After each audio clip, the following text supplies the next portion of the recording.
اسلام زندہ ہے۔ ہر کربلا کے بعد حب اہل بیت کے بغیر مسلمان کا ایمان مکمل نہیں ہوتا۔ شہادت امام حسین کے چہلم کا جلوس مرکزی امام بارگاہ بیت الحسین سے شروع ہوا ہے، جو اپنے مقرر کردہ راستوں صدر بازار، پھاٹک بازار، شیگر روڈ سے ہوتا ہوا طارق شاہ پر اختتام پذیر ہوگا، جس کے دوران مجلس غم حسین اور زنجیر زنی و ماتم کا سلسلہ بھی جاری رہے گا۔ بات کی جائے سیکورٹی کی تو مقامی پولیس تھانہ سٹی کی طرف سے سیکورٹی کے سخت ترین انتظامات کیے گئے ہیں، جبکہ دیگر حساس اداروں کے اہلکار بھی جلوس کی مانیٹرنگ کے لیے ساتھ موجود ہیں۔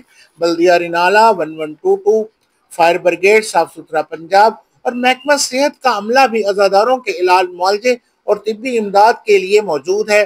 جلوس کے راستوں میں لنگر، ٹھنڈے پانی و شربت اور دودھ کی سبیلیں بھی لگائی گئی ہیں۔ ساریہ کربلا کے اس المناک سہنے میں حضرت امام حسین اور ان کے ساتھیوں نے باطل کے سامنے جھک کر نہ صرف شہادت کا عظیم درجہ حاصل کیا، بلکہ تاریخ اور مومنوں کے دلوں میں قیامت تک امر ہو گئے۔ کیمرہ مین ٹیم کے ساتھ ساجد حسین چودھری، تحصیل رپورٹر، وائس نیوز، رینالہ خورد۔